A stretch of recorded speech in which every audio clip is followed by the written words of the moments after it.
नाशिकच्या जागेवरून महायुतीतला पेच आता सुटत नाही। त्यातच आता देवेंद्र फडणवीस यांनी म्हटलं आहे की आमचा पक्ष हा नाशिकमध्ये मोठा आहे, 100 नगरसेवक त्या भागात आहे, बूथपर्यंत रचना देखील आहे, त्यामुळे लढायला मिळालं पाहिजे असं वाटणं हे स्वाभाविकच आहे। निर्णय हा तिन्ही पक्षांचा मिळून हा एकत्रित घ्यावा लागतो। महायुतीत कधीतरी पदरी पडतं आणि कधीतरी पडत नाही असं देवेंद्र फडणवीस यांनी नाशिकच्या जागेवरून मोठं वक्तव्य केलं आहे की विदर्भामध्ये आणि आता पहिल्या टप्प्यात पूर्व विदर्भातल्या जागांवर या ठिकाणी निवडणूक होत आहेत।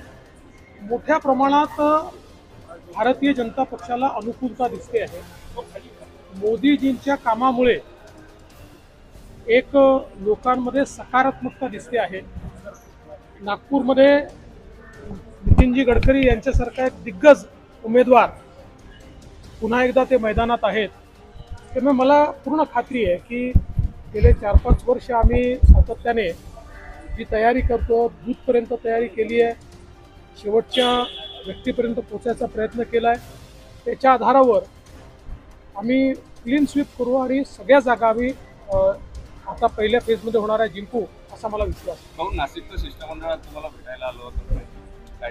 शिष्टमंडळ मला भेटलं। साहजिक आमचा पक्ष तिथे मोठा आहे। आमच्या पक्षाचे 3 आमदार आहेत, 100 नगरसेवक आमचे जवळपास त्या ठिकाणी आहे, बूथपर्यंतची रचना आहे। त्यामुळे त्यांनाही असं वाटतं की आपल्याला लढायला मिळालं पाहिजे। तसं वाटणं काही वाईट नाही आहे, ते स्वाभाविकच आहे।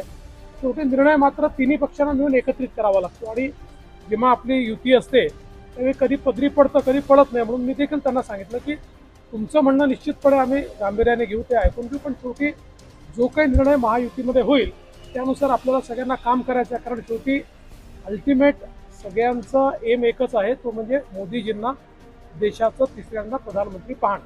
जानकरांना परभणीतून की बारामतीतून ते आता तुम्हाला लवकरच ठरेल। पण जानकर साहेब आमच्या महायुतीमध्ये आलेले आहेत, ते होतेच, पण काही काळ थोडामध्ये त्यांची देखील काही नाराजी होती। त्यांच्याशी चर्चा होऊन ते पुन्हा महायुतीमध्ये आले आहेत। एक जागा त्यांना देण्याचा निर्णय आम्ही घेतलेला आहे। लवकर चर्चा करून त्याबद्दल निर्णय बाकीचा करू।